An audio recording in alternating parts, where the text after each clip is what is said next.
Hello दोस्तों। आज की हमारी कहानी एक mind changing story, motivational success story है। एक वक्त की बात है, एक कौवा एक पेड़ पर बैठा हुआ था और वो कौवा बहुत ही उदास और परेशान था। उस पेड़ पर बैठकर रो रहा था। पेड़ के नीचे एक बुजुर्ग बैठे हुए थे। जब उन्होंने उस कौवे को देखा तो उन्होंने उस कौवे से पूछा कि तू क्यों रो रहा है। कौवे ने कहा कि मैं अपने इस काले रंग से और बेसुरी आवाज़ से बहुत परेशान हूँ।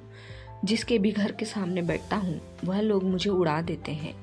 मुझे कोई पसंद नहीं करता है। तभी उन बुजुर्ग ने कौवे से पूछा, फिर तू क्या बनना चाहता है? बोल, मैं तुझे आज वो बना दूंगा। कौवे को लगा कि जरूर यह कोई ज्ञानी बुजुर्ग है। आज मैं इनको अपनी परेशानी बोल दूंगा, ये मुझे वैसे ही बना देंगे। कौवे ने कहा, आप मुझे हंस बना दीजिए, मैं उसके जैसे बनना चाहता हूँ। कितना सफ़ेद और चमकदार होता है। ये सुनने के बाद बुजुर्ग ने कहा, मैं तुझे हंस बना दूंगा, लेकिन शर्त यह है कि तू पहले एक बार हंस से मिलकर आ। अब कौवा खुशी खुशी हंस के पास जाता है और उससे कहता है कि तू कितना खुश नसीब है कि तू कितना सफ़ेद और चमकदार है। तू तो बहुत खुश रहता होगा। हंस ने कौवे से कहा कि तुझे ये किसने कहा कि मैं खुश हूँ? कौवा ये सुनने के बाद हैरान हो गया। हंस ने कौवे से कहा कि सफ़ेद कलर भी कोई कलर है? जब पानी में तैरता हूँ तो इस सफ़ेद कलर की वजह से दूर से किसी को नज़र भी नहीं आता हूँ।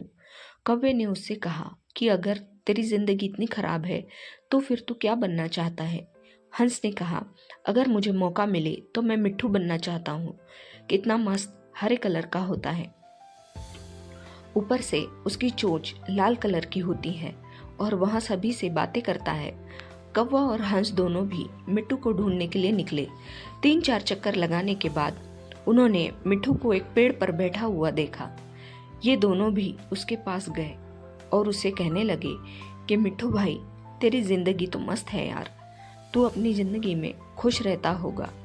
मिट्ठू ने उन दोनों से कहा, तुम्हें यह किसने कहा कि मैं अपनी जिंदगी में खुश हूँ? कौवे ने कहा, तुझे क्या प्रॉब्लम है? मिट्ठू ने कहा, यहाँ भी कोई रंग है? हरा कलर पेड़ों के कलर में मिल जाता है। तुमने 3 चक्कर लगाए मुझे ढूंढने के लिए, मैं तुम्हें इन पेड़ों के बीच में नहीं दिखा।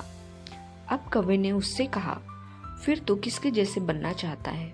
तो मिट्ठू ने कहा कि अगर मुझे मौका मिले तो मैं मोर की तरह बनना चाहता हूँ, रंग बिरंगा और खूबसूरत पर वाला। अब ये तीनों मोर के पास पहुंचे। मोर को देखते ही तीनों ने मोर से कहा कि मोर भाई, कितनी बढ़िया जिंदगी है तेरी, तू कितना बढ़िया जिंदगी जीता है। तू जब बरसात में नाचता है तो सारे लोग तुझे देखने के लिए दूर दूर से आते हैं।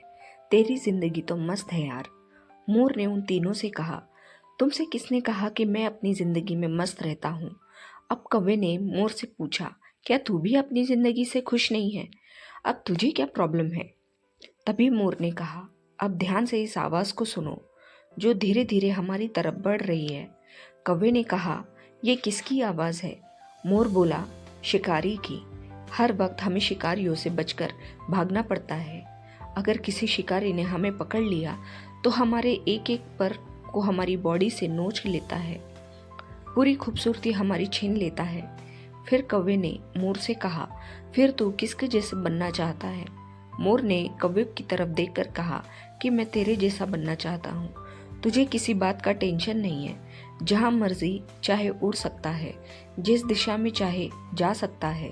किसी शिकारी से तुझे डरने की जरूरत नहीं है। कोई शिकारी तुझे पकड़ता भी नहीं है और इंसान भी तुझे पकड़कर पिंजरे में नहीं रखते हैं। तू अपनी मर्जी का मालिक है। तेरी जैसी जिंदगी मैं जीना चाहता हूँ। यह सुनने के बाद कौवा हैरान रह गया और कौवा फिर से वापस उन बुजुर्ग के पास पहुंचा। उन बुजुर्ग ने कौवे से कहा, क्या मैं तुझे हंस बना दूं? कौवे ने उनकी तरफ देखा और मुस्कुराया और कहा कि नहीं, मैं जैसा हूँ वैसा ठीक हूँ, मुझे अपनी ज़िंदगी बहुत पसंद है। दोस्तों, हमें इस कहानी से यह सीख मिलती है कि हमें अपने आप को कभी भी दूसरों से कंपेयर नहीं करना चाहिए, क्योंकि इस पूरी दुनिया में आपका रोल आपसे बेहतर और कोई नहीं निभा सकता। आपको यह कहानी कैसी लगी मुझे कमेंट बॉक्स में कमेंट करके ज़रूर बताएं और इस चैनल को सब्सक्राइब करें। धन्यवाद।